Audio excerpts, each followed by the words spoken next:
میرے ملیر کے بھائیوں بہنوں، جیے بھٹو! آپ نے ایک بار پھر ثابت کر دیا ہے کہ ماروی ملیر جی، ماروی ملیر جی، ملیر کے عوام نے،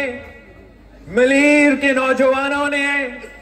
ملیر کے خواتین نے ایک بار پھر پاکستان پیپلز پارٹی کے ساتھ دیا ہے، میرے ساتھ دیا ہے۔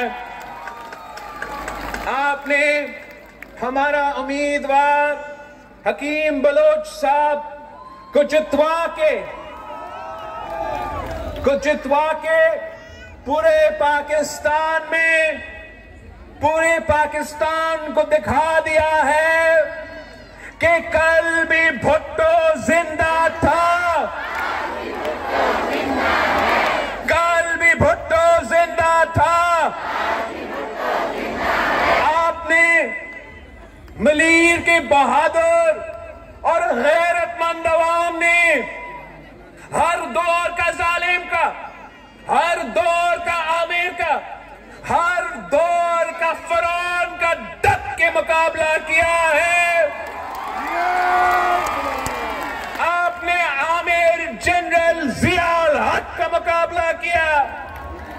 آپ نے عامر جنرل مشرف کا مقابلہ کیا، اور آپ نے اس سلیکٹڈ نالائق ہم آپ کے بہت شکر گزار ہیں، اور میں سمجھتا ہوں کہ جو حکیم بلوچ صاحب نے ہمارے سامنے آپ کے سارے مسائل رکھے ہیں، میں چیف منسٹر سندھ صاحب سے امید رکھتا ہوں کہ 90 دن کے اندر ہی اندر میں چاہوں گا کہ ان چیزوں پہ، ان سارے مطالبات پہ کام شروع ہو، اور انشاءاللہ تعالی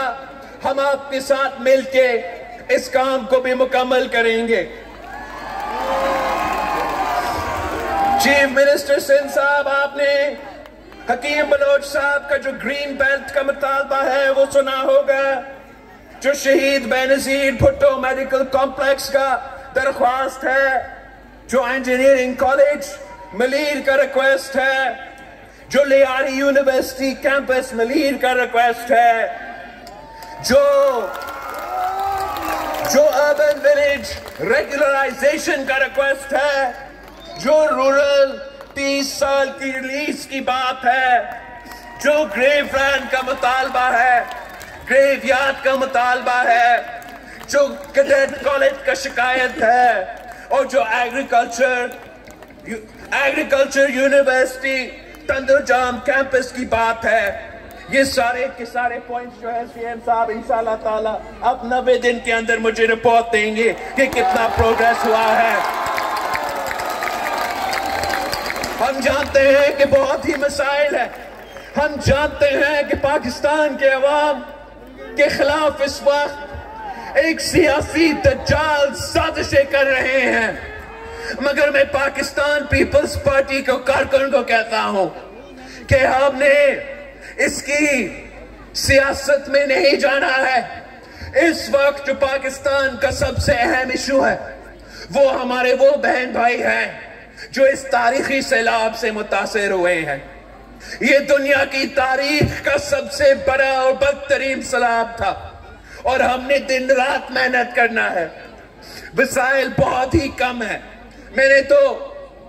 دنیا بھر سے بھی ہم وسائل اکٹھا کر رہے ہیں، مدد اکٹھا کر رہے ہیں۔ آپ نے بھی محنت کرنا ہے، جو ہمارے بہن بھائی ہیں جو مشکل میں ہیں اس وقت، جو سیلاب سے متاثر ہوئے ہیں، نہ صرف سندھ میں مگر بلوچستان میں، جنوبی پنجاب میں، پختونخوا میں۔